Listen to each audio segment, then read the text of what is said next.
And again, welcome back to Westminster. The Prime Minister has told the House that she does not have enough support to put a third meaningful vote to Parliament as yet. She's still on her feet as we speak. There we go. MPs also to debate and vote on a number of amendments that could mean they take control of the Brexit process.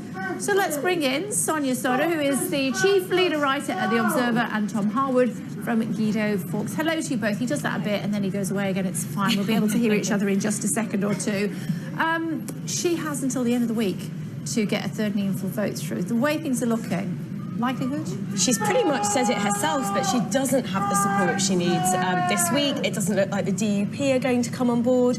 If the DUP don't come on board, it looks incredibly unlikely that she'll take enough MPs from her party with her. So the big question really is, if the deal doesn't go through this week, she might not even put it to a vote, we're hearing today, then what happens? And there's some really conflicting messages coming from the Prime Minister.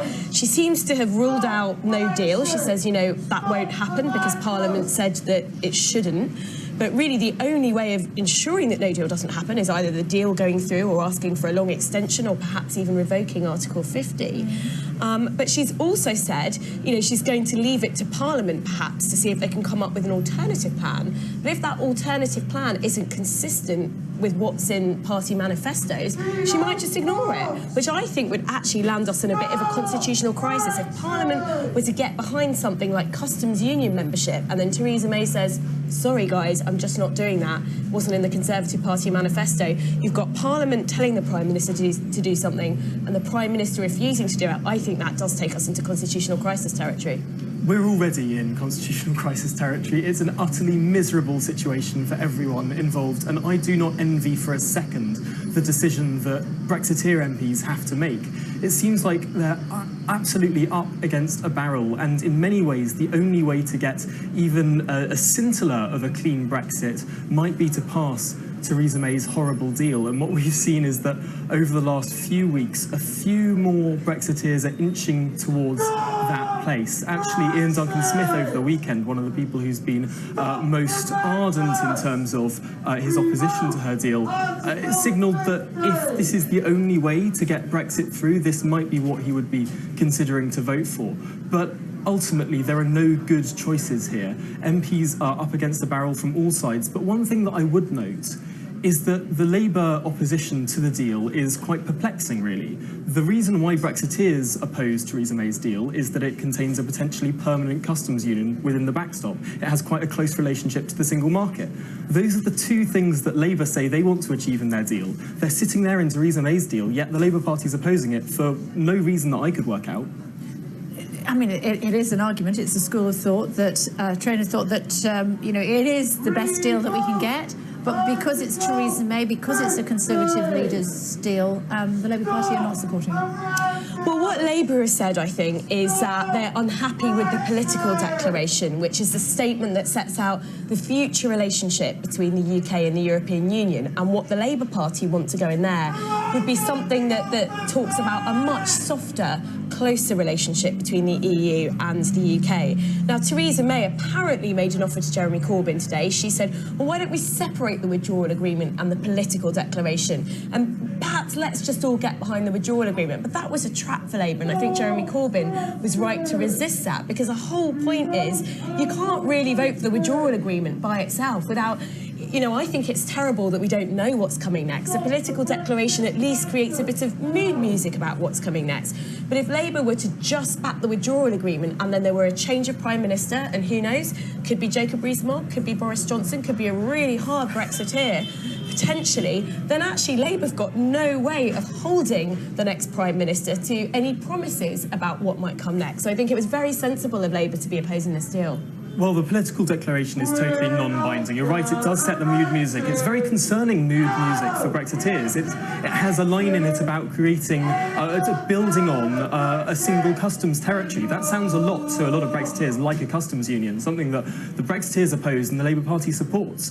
But similarly, I don't think there's a risk of a Prime Minister Jacob Rees-Mogg down the line. Unlike the Labour Party, the Conservative Party has a slightly more sensible way of electing its leader that only puts out 2 candidates to the membership. So unless they can get a third plus one one of the MPs backing a leadership candidate, they won't go through to the membership. But I think it's without doubt that there will be a hard Brexiteer. Like, I think MPs within the Tory party, they get to pick the 2 candidates that go out to the membership. And I think actually it would be very foolish at this stage to rule it out and say there's no chance that somebody like Boris Johnson or Jacob Rees-Mogg could end up on that. In fact, I think someone like Dominic Raab, Boris Johnson, someone who stands really for the hard Eurosceptic flank of the Conservative Party, absolutely would be on that ballot paper. And then when it goes out to members, we know that the Conservative Party membership is much more Eurosceptic than the country at large. So I would say that candidate probably has a very good chance of being elected. It would be extraordinary, wouldn't it, if a country that voted leave actually had a Prime Minister who voted leave? Wouldn't that be a turn up for the books? I think that really many people in the country, especially the majority of the country that voted leave, find it extraordinary that for the last 3 years we've been led through this process entirely by people who voted Remain. People who voted leave have been put in fig leaf positions. That's not actually true. People who voted leave have been put in fig leaf. So two Brexit secretaries who voted leave walked away because they figured out, oh, this is a bit too difficult for us. No. We have to wash our hands of it. So I think that is quite an assertion from you. They walked away because the agreements were being negotiated behind their backs. It was their job to negotiate it, and they decided they couldn't do it. Ollie Robbins was moved from DexEU to number 10. And they're shouting outside, nobody can hear what you're saying. Ollie Robbins was moved from DexEU to number 10, where he started working very closely with the Prime Minister, doing the negotiation behind the back of David Davis, the so-called Brexit Secretary. In many ways, the Brexit Secretary wasn't doing any of the negotiation whatsoever. No wonder they resigned. People who voted leave have not been in the driving seat for any of this process, and that's why people who voted leave are so upset with the way it's been driven by people who voted Remain. It's a national travesty that what happened after the referendum was in many ways Brexit was stolen from the Brexiteers by so many vested interests, and Brexiteers have a right to be angry about that. I'm afraid that just sounds like whinging for me. Like, Theresa May made 2 people who voted for leave Brexit secretaries in succession, and they weren't able, they realised how much more tricky Brexit was than when they were campaigning during the referendum. Or, potentially, she wouldn't allow them to do their jobs and she was in charge at number 10. I don't think that that's what happened. I think if you're committed to something, you've really got to give it your best shot, and I think they walked away far too early. So I think this idea that there's some kind of agenda against leave within the heart of government just isn't quite right. I think what Theresa May's deal shows is that there are some really difficult trade-offs involved in leaving the European Union that people who wanted us to leave weren't quite upfront about during the referendum campaign, and that's what's all come to pass in this deal. And I think people on the hard right of her party sort of look at the deal and say, these trade-offs, we shouldn't have to choose between them. They don't exist. And actually they do. It's the reality. And they're not able to grapple with reality. There's an alternative deal out there. It's called Plan A+. It was proposed by both the Brexit secretaries who you say have resigned after they left DexEU. They have been backing it, and number 10 has refused to cancel it. Plan A+ is a potential agreement based on mutual recognition of standards between the UK and the EU. It's been written by senior trade lawyers who have had meetings and conversations with people in the EU. It's something that most Brexiteers back, but it's something that the government has refused to countenance. And it's because the people at the top of this government, from the very beginning, have viewed this whole exercise as damage limitation. They've thought about ways to keep us closely tied to the EU so that we won't have too much of a change, too much of a rupture. Well, actually, people voted for a change. People voted to do things differently. And yes, people voted for a big step to be taken. And if we're going to do this shuffling, you can't turn around an oil tanker in that way. You can't do little moves. You can't keep us chained to the block that you're trying to extricate yourself from. Really, what we need to do in order to make a success of Brexit is realise it has to be a big, bold change. And Theresa May isn't a big or bold politician.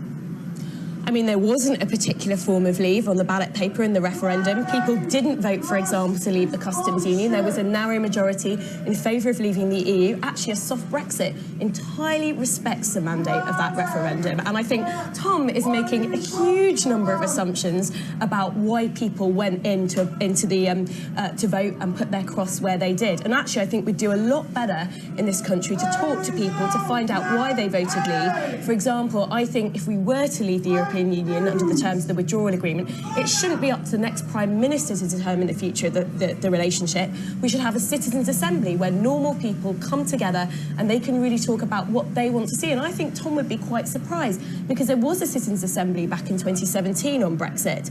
It had more Leavers and Remainers in it. And actually, people were much happier with the idea of a soft Brexit than a no-deal Brexit. So we've seen poll after poll over the last few months, and actually Leaver opinion is hardening around the idea of a harder Brexit. There's still no majority for it in the country. Still no majority for it. There's more people who favour a clean WTO break with the EU than who favour a second referendum. That opinion isn't reflected in that building over there, and it's to our detriment as a country, really. It's to our detriment within negotiations, and it's to our detriment within our political culture more generally, these conversations that we're having, that building is so out of touch with the vast majority of people in this country. Got to leave it there. But thank you for joining us. We're going to be here all week. Try the veal. Come and see us again later on in the week. Will do. Still to come on the programme for you.